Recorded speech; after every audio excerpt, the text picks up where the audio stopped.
We were very aware that we would have short-term disruption. We would cause a little bit of increased prices on Americans. That's Donald Trump's Energy Secretary, Chris Wright.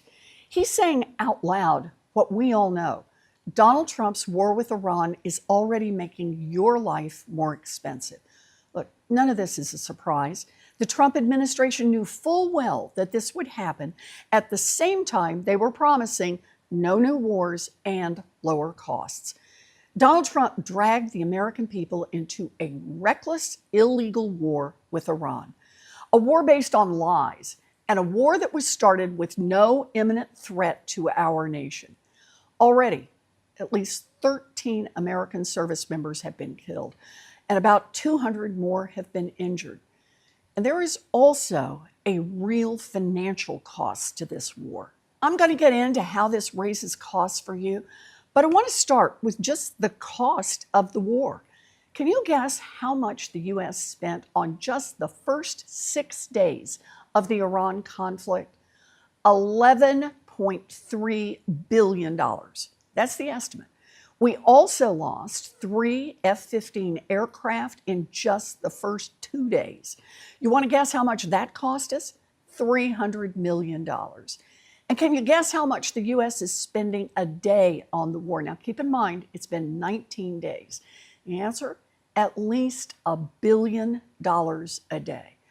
If you want to do the math, that is roughly $11,500 every single second. And at least $19 billion in just the first 19 days. But let's put those numbers in context. $30 billion in just 30 days of this war is the price to cover millions of people who got knocked off their health care or saw their premiums go up because of Trump's health care cuts. So instead of going to war with Iran, we could lower health care costs and save lives here at home. Donald Trump is spending billions of dollars a week bombing Iran for reasons he cannot explain, but he can't find a nickel to help the millions of people who are struggling to pay for their health care or groceries. The cost of war is astounding. And what we give each year to the Department of Defense is even more astounding. Last year, Congress gave the Department of Defense $1 trillion, trillion with a T. And this year, the Trump administration is preparing to ask Congress for $1.5 trillion and an additional $50 billion on top of that to fund Trump's war with Iran. That is a lot of money. Now, of course, we would be naive to think that an additional $50 billion is all the Trump administration is going to ask for. If you're a history nerd, you know that this is eerily similar to what happened 24 years ago. The Bush administration started a war saying, hey, this is going to be easy. We're only going into the Middle East for 4 weeks, and it's only going to cost $50 billion. And how much did that war with Iraq actually cost? $756 billion. And that doesn't even account for the long-term costs associated with war, like caring for our service members and our veterans when they come home. That brings the total cost to at least $2 trillion. So if you ask me, the cost of war is just going up and up. And the money we spend on war is money that we can't spend here at home, lowering costs for you. But when it comes to cost, this is really a 1-2 punch by the Trump administration. Yes, they are spending a tremendous amount of money on war. And the war is also going to increase your everyday costs. Look at the price of gas over the last month. For months, Donald Trump has been saying gas prices are going down. He's been loud and proud about it. Are you worried about gas prices right now? No. Gasoline prices are down. Did you see oil prices? Did you see gasoline is now below, in many cases, in many states, below $2 a gallon? Right now, the average price for gas is more than $3.70 a gallon.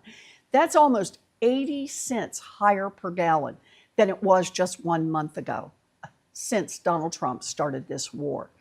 That's more than 25% increase in gas prices in a single month, something that Trump claims is a, quote, very small price to pay.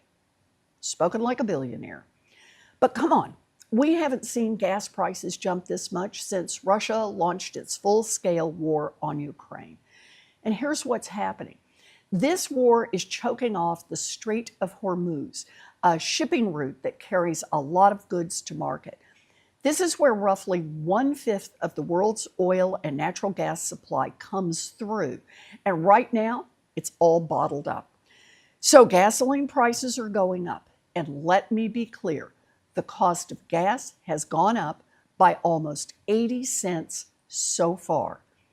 Trump has already said, if they rise in regards to gas prices. He has no plans and no end in sight as far as I can tell. And that's just on gas. Take a look at food prices. Believe it or not, about 1/3 of the world's fertilizer goes through that same Strait of Hormuz. With fertilizer supplies choked off, U.S. farmers are already seeing prices rise.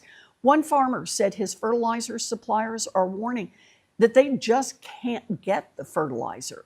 And without that fertilizer, they say they can't plant as much food this year. And you bet, that means food prices will go up. Gasoline, food, and you better believe the price of clothes and technology and basically anything that's moved around by trucks that use gasoline or diesel, that will go up too. Donald Trump's war with Iran is gearing up to become another forever war that burns taxpayer dollars and makes life more expensive for you here at home.